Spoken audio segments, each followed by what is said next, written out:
Miss Nora, if kindness doesn't cost money, why don't more people give it? The question hung in the humid evening air like a prayer spoken aloud. Nora Callahan looked up from the worn textbook she'd been sharing with 7-year-old Maisie, her heart catching at the child's dirt-smudged face and impossibly wise eyes. Around them, beneath the flickering streetlight on Maple Avenue, a dozen children sat cross-legged on cardboard mats, her classroom, her purpose, her entire world distilled into this patch of cracked pavement. Nora was 26, but her hands bore the calluses of someone twice her age. By day, she taught 5th grade at Riverside Elementary, pouring her energy into students who had desks and textbooks and futures that seemed almost guaranteed. But every evening, she returned to this corner near the row of tin-roofed huts where she'd grown up, where children like Maisie lived, children whose parents worked construction jobs or sold vegetables from carts, children who'd never seen the inside of a school, but burned with the same hunger to learn. The makeshift classroom wasn't just for children. 3 older women sat at the edge of the circle, their weathered hands clutching pencils like precious jewels, learning to write their names for the first time in their lives. Nora had invited them weeks ago, had seen the longing in their eyes as they watched from their doorways, and had gently insisted they join. "That's the question that keeps the world awake at night, sweetheart," Nora said softly, tucking a strand of Maisie's tangled hair behind her ear. "Some people forget that the greatest treasures we have aren't things we can hold. They're things we can give away." 50 feet away, hidden in the shadows of an idling Mercedes, Donovan Pierce sat frozen, his knuckles white against the steering wheel. He'd come here on his mother's orders, reluctantly, resentfully, carrying boxes of notebooks and pencils she'd purchased after hearing about this street teacher from their family's driver. Donovan had planned to drop the supplies and leave, but something about the scene before him had stopped him cold. The teacher's voice, the children's rapt attention, the way they looked at her like she held the secrets of the universe, when all she had was a battered book and a smile that could light up the darkest corner of the city. "Why are you here, Miss Nora?" another child asked, a boy of maybe 9 with a bandage wrapped around his left hand. "You could teach in a big school, make more money." Nora laughed, a sound like wind chimes in a storm. "Money's important, Elijah. It pays for food and shelter. But purpose? Purpose is what makes you wake up in the morning feeling like your life matters, and you all matter more than any paycheck ever could." Donovan's jaw tightened. 3 years ago, he would have believed words like that. But 3 years ago, his father hadn't been lying paralyzed in a hospital bed, betrayed by his best friend in a calculated business ambush that had left Marcus Pierce broken in body and spirit. That betrayal had taught Donovan everything he needed to know about human nature. People were selfish, calculating, and kind only when it benefited them. His father had been generous to a fault, and where had it gotten him? Wheelchair-bound at 58, dependent on nurses and medication, his empire nearly destroyed by someone he'd trusted. The man who'd done it, Richard Thornton, had been Marcus's partner for 20 years. They'd built Pierce Industries together, had been best men at each other's weddings, had vacationed together as families. But when Marcus refused to approve a merger Richard wanted, Richard orchestrated a horrific accident. The official report called it mechanical failure. Marcus knew better. So Donovan had rebuilt that empire with steel in his spine and ice in his veins. At 33, he ran Pierce Industries across 4 countries, and he did it without the weakness of trust, without the liability of kindness. His father's compassion had nearly destroyed everything. Donovan wouldn't make the same mistake. But his mother, Catherine Pierce, hadn't hardened. If anything, his father's accident had intensified her commitment to helping others. Orphans, underprivileged children, elderly people forgotten by their families. She ran a foundation, spent her days at shelters and schools, and recently she'd become fascinated by their driver, Harold Callahan. Harold had worked for the Pierce family for 10 years, a quiet man with calloused hands. But something had shifted after Marcus's accident. Harold had begun spending hours with Marcus, not just driving him to appointments, but sitting with him, talking about life and philosophy, and the small beauties that persisted even in darkness. "Your father is teaching me more about resilience than any book ever could," Harold said to Catherine one afternoon, his voice thick with emotion. "He's been through hell, but he still finds reasons to smile, still treats everyone with respect. That's the kind of strength I want to pass on to my daughter." And now Catherine had learned that Harold's daughter is this street teacher, giving free lessons to children who had nothing, and she'd made it her mission to help. Which meant Donovan had been voluntold to deliver supplies. He stepped out of the car, boxes in hand, prepared for a quick handoff, but as he approached, Maisie looked up, her eyes going wide. "Miss Nora, is that man here to make us leave?" The fear in her voice stopped Donovan mid-step. These children had clearly been chased off before, treated like problems to be solved, rather than people to be seen. Nora stood, placing herself subtly between Donovan and her students. "Can I help you?" "My mother sent supplies, notebooks, pencils, for your students." Nora's expression shifted, wariness melting into cautious gratitude. "You're Catherine Pierce's son.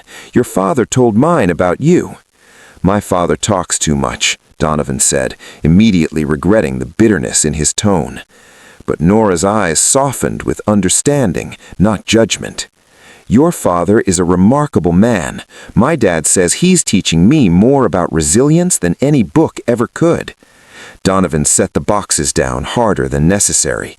"Is this what this is? Some inspirational lesson for the privileged?" The children gasped at his rudeness, but Nora simply smiled, a sad, knowing smile that made Donovan feel smaller than any rebuke could. "No," she said quietly, "this is just people being human to each other, but I understand if that's become a foreign concept." She turned back to her students, dismissing him as if he were no one important, and something in Donovan's chest twisted painfully. "What are you teaching them?" Donovan heard himself ask. Nora looked back, surprised. "Tonight, we're reading The Gift of the Magi, about sacrifice and love." That story's over 100 years old. And yet, Nora said gently, the lesson is timeless, that what we give away freely is worth more than what we hoard desperately. Donovan should have left. He had fulfilled his obligation, but instead he found himself sitting on a nearby crate, watching as Nora read to her students. She gave voices to the characters, paused to explain unfamiliar words, asked questions that made the children think deeply about the meaning behind the story. And then came the moment that cracked something open inside him. A girl named Leela raised her hand. "Miss Nora, in the story, they both sacrificed their most precious things, but they ended up with nothing they wanted. Was it worth it?" Nora set down the book, her expression tender and thoughtful. "What do you think, Leela?" "I think they still had each other, and knowing someone loved them that much, maybe that was the real gift?" "Exactly," Nora whispered, and Donovan saw tears shining in her eyes. "Love and kindness aren't transactions. They're not about getting something back.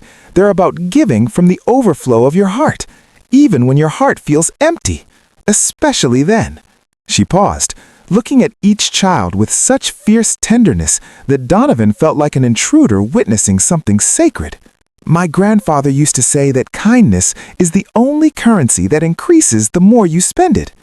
Every time you give it away, you have more. That's the real magic of being human.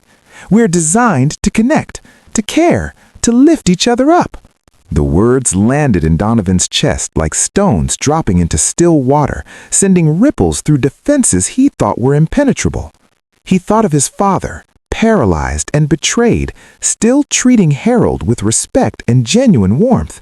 He thought of his mother, pouring herself into helping strangers when her own family had been devastated. He thought of Harold, spending hours with a man who could offer him nothing but conversation, doing it simply because it was right.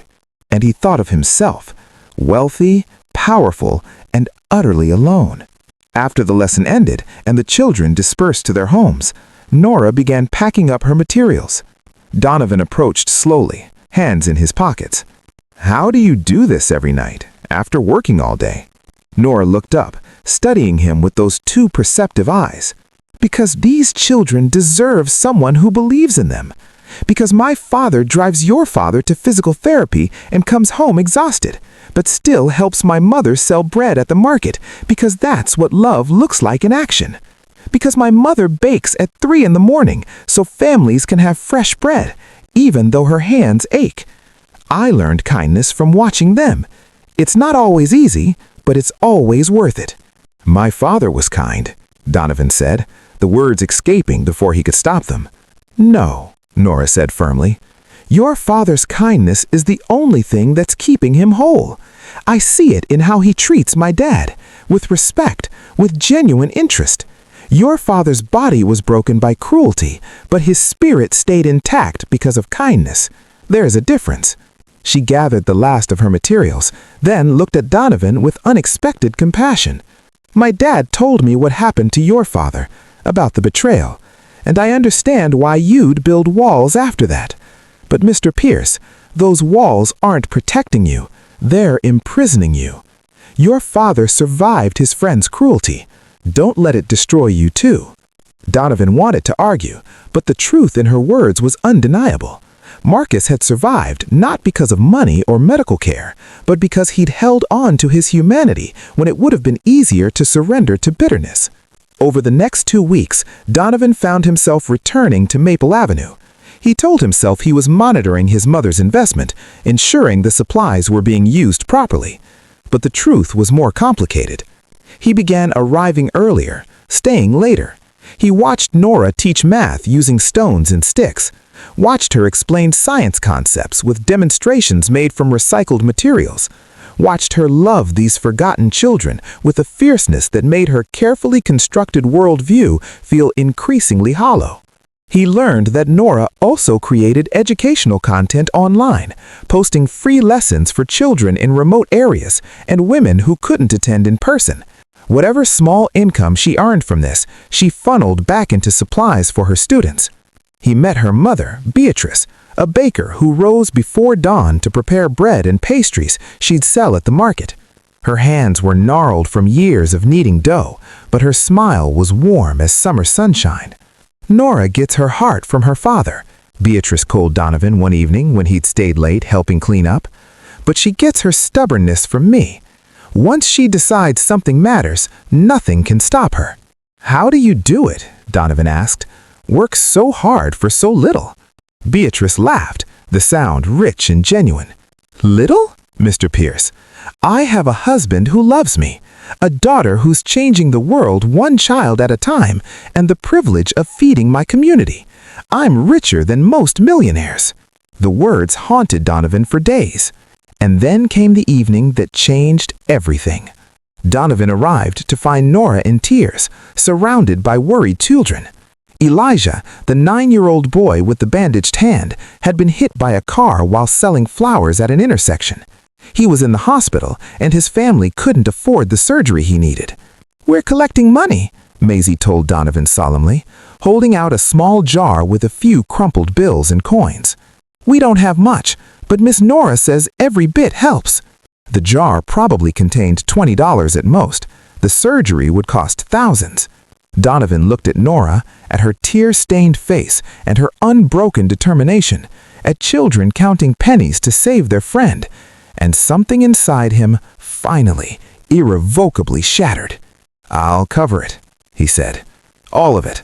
The surgery, the recovery, everything." Nora's eyes widened. "Mr. Pierce!" "Donovan, and this isn't charity. This is learning."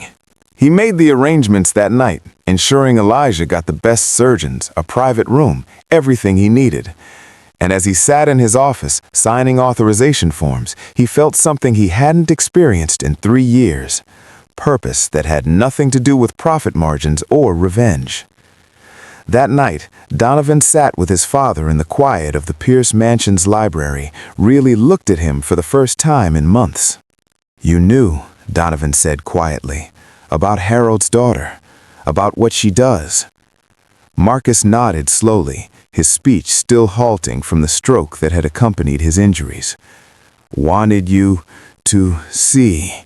Real strength isn't closing your heart. It's keeping it open anyway. His friend betrayed you, Donovan said, voice breaking.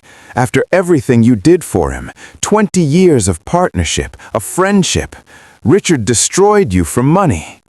One man's cruelty doesn't define humanity, Marcus managed, his words coming slowly but with fierce conviction.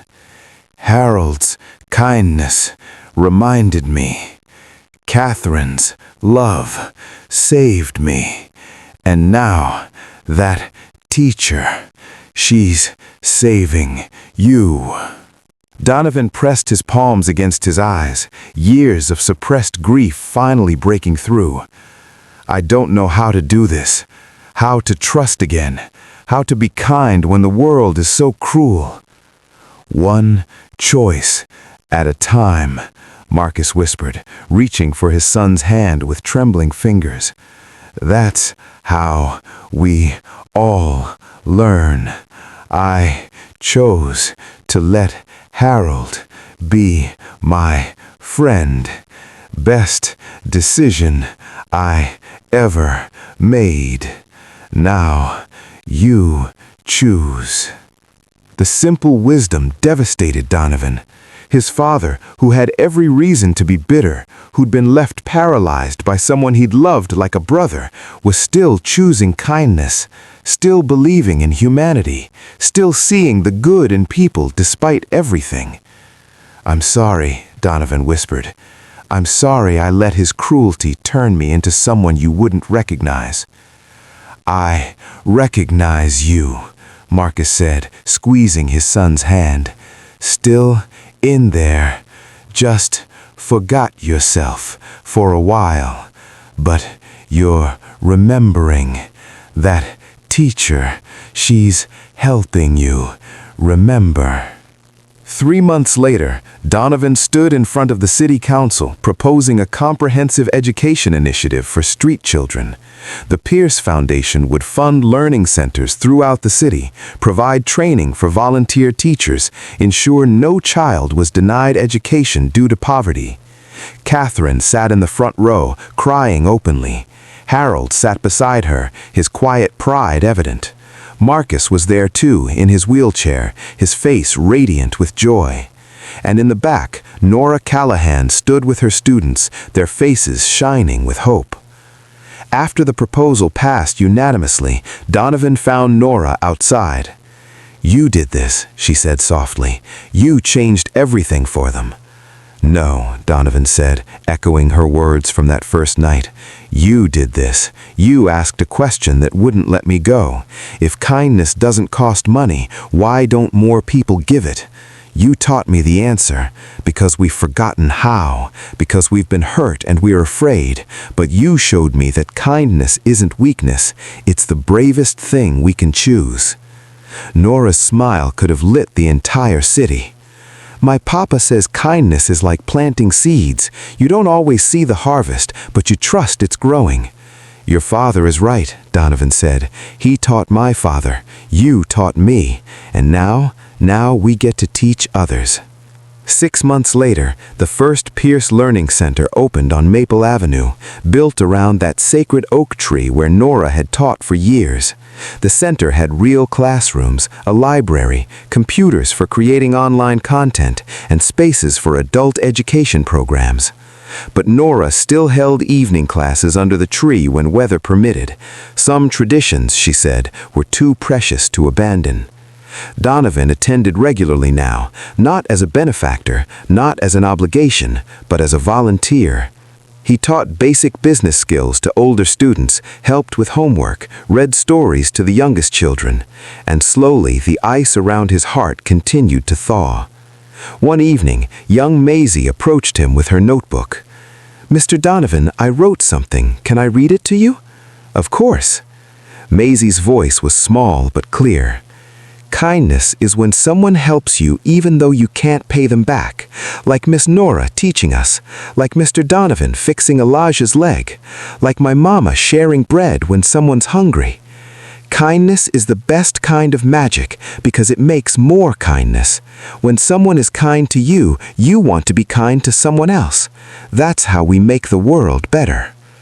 Donovan's vision blurred. That's beautiful, Maisie. Miss Nora says you had to learn about kindness again, like when we learned to read, but harder. Is that true? Donovan glanced at Nora, who was watching from across the circle with knowing eyes. Yes, he said honestly. I forgot for a while, but your teacher reminded me.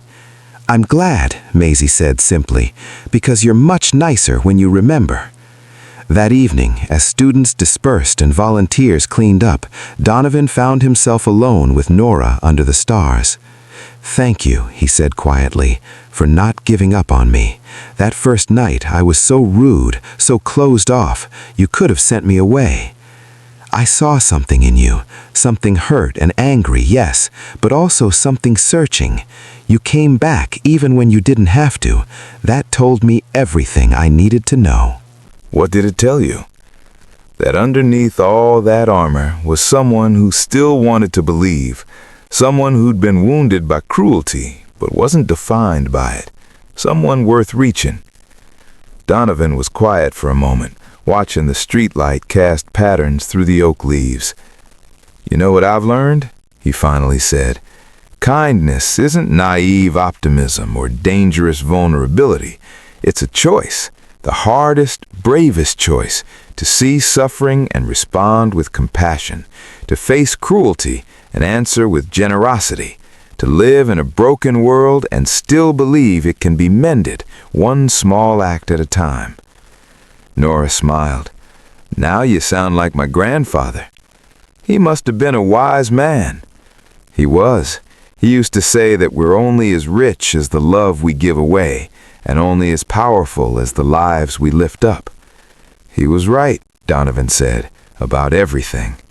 Because he learned through a teacher who gave free lessons to street kids, through a simple question that it shocked him into remembering his own humanity, that the greatest treasures we have aren't things we can hold, but things we can give away. And it had all started with kindness freely given, asking nothing in return, expecting no reward. That was the lesson that changed his life forever. If this story touched your heart, please like, share, subscribe, and comment. Let's spread more stories of kindness and hope together.